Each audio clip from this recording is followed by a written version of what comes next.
Good afternoon, this is Jeff with Sewer Tech Northwest. We're at 9202 Northwest Benson Court here in Portland. We are located down in the crawl space. We're going to try and scope the overall condition, or check the overall condition and serviceability of the sanitary sewer line. We're going into a 3-inch ABS cleanout here currently. It's the closest one to where the line leaves the house.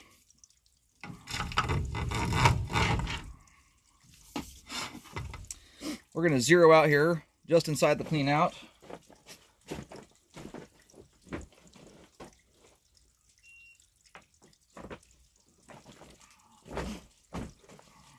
And I've got to have the way that things are laid out down here, it's so uneven. I've got to have equipment placed all over, and I may not be able to get to my flipper button that flips the screen over, but that doesn't bug my eyeballs at all. After 25,000 scopes, it's mostly for here. Like right now, the camera's kind of upside down.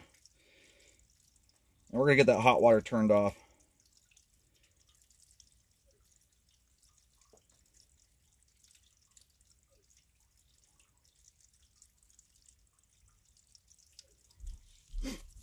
We'll get that steam cleared out of the line. By the time we start coming back in, that'll clear out of there.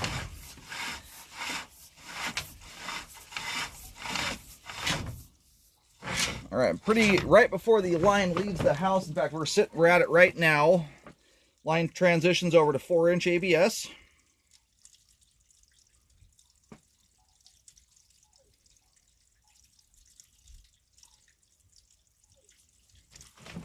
And the reason we're going to this access point here, I am praying this is the part of the line I'm concerned about going to this access point. It's this set of back-to-back drops right here and turns. It's a tricky configuration to go through. Anyway, we may not get a gander of it right now, but from the looks of it, I think the cleanout may have been covered up. The line shoots out the back of the house and immediately outside the home. Whether it goes straight out the back or turned there and went out the corner, it's all concreted. It looks like after the fact concrete. I think it got covered over.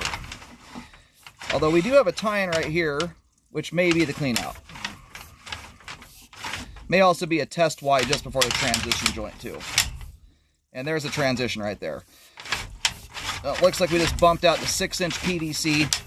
And so anytime you approach a transition, you have what's called a test wire, a test heat.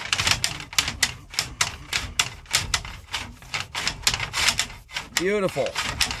Nice short line there, 56 feet, which is terminating at either the rear property line or the side of the property. I'm going to go locate to verify that. But anyway, going back to the test Y thing there, that's always installed just before a transition. That's where they put the test bladder in when the line is first installed to pressure test it. Once that's passed off, they cap it off. So given where that's located, that would appear to be a test Y. As we come back in here, I'll try and hunt down the clean out if we can see it. The line's kind of bellied out right as the line kind of leaves the house there, so we may not catch a gander of it.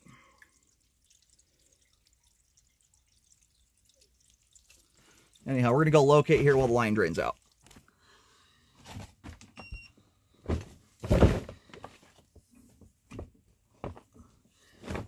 Alrighty. So by the time the line is going through the rear fence line, and about the best landmark, this is a somewhat rough description, but pretty darn close. If you were to stand at the back of the house, right where the crawl space man door is, with your back to the home, with your back facing that doorway of the crawl space door, and look straight at the rear fence line, directly in front of you is, I believe it's a birch tree. It's a white bark, big tall tree, straight out from that, right up against the fence line from that door. I'm picking the locate signal up. I can tell we're past the fence line, probably by about, 5 feet. Probably something like that. So keep your eyes peeled through title. Generally, when the line goes out the rear like this, you often have, usually some kind of easement in place.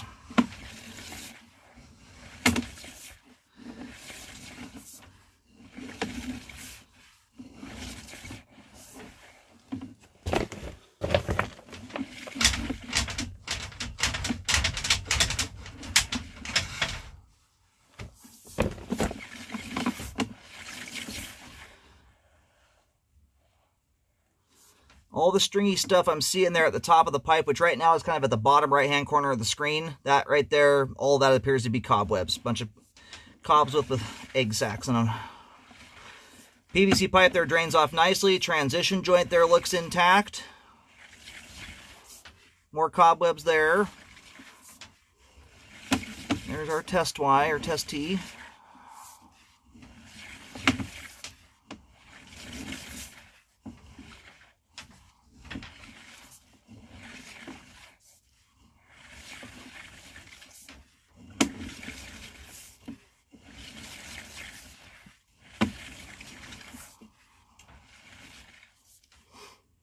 There's a couple little spots like right there in the flow and that little lump. That's some excess pipe glue. Minor stuff, in case you're wondering what that is.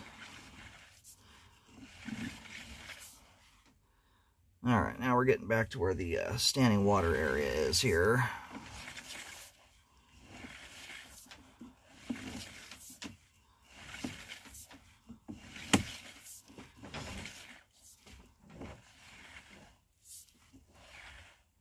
Alright, now we're back into the vertical.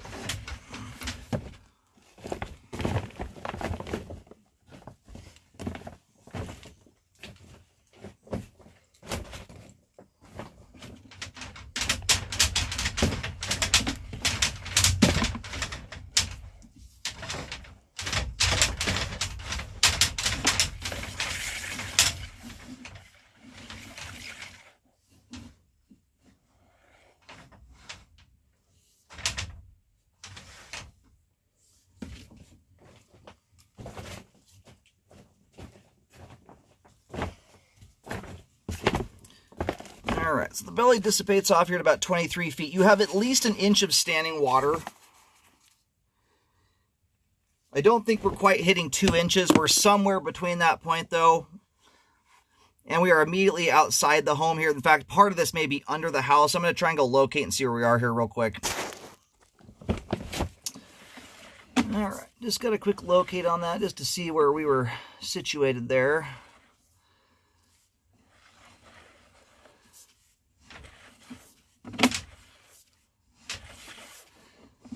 When I do these quick little pullbacks like that, I'm doing that to check the water level. So the water line is just over the top of the camera lens. So you're at about an inch of standing water there. Not much more than that. That's about how tall the camera head is off the bottom of the pipe. So, sorry if I've mentioned it already. I'm trying not to repeat myself here, but after doing 25,000 sewer scopes at this point in my career, if I mentioned already, generally speaking, the bellies that I get more concerned about are typically the closer in ones. Although this line here has a little bit different dynamic than your average sewer line does because of the amount of sheer vertical fall. I'll show that with the camera here in just a moment. The other thing that I like to see is everything prior to some kind of defect in the line. If it has been causing recurring problems, backups in the past, things of that nature, and I can tell by the films on the inside of the line here, this line does not show any signs of being preemptively cleaned for the sale. There is zero evidence that has ever even caused a partial blockage. The belly here runs from around 18 feet to 23 feet. So this right here is this is actually, I tell a lot of folks, at my breaking point where I just start to consider repairs is once there's a 5-foot section with an inch of water. That is merely a guideline where I start to consider things, but I take all the different dynamics into that. If this were a flatter running sewer line and didn't have all that vertical drop preceding it, it would be something more concerning. Not that that theoretically could not cause a problem. My 2 cents on that is I can't even recommend drain cleaning on the line. The line is so clean here. I don't see any thick debris buildup in the sewer line that tells me this is causing recurring blockages. Again, not that it can't happen, but in my experience, looking at a lot of sewer lines over the years, generally speaking, when you have a belly like this with the kind of vertical drops coming in beforehand, this comes down a lot more to how the line is being treated than the belly itself, if it were to lead to some kind of flow problem. Bear with me here a second, I'm just pulling the camera out of the line. Gotta hop to a different part of the crawl space.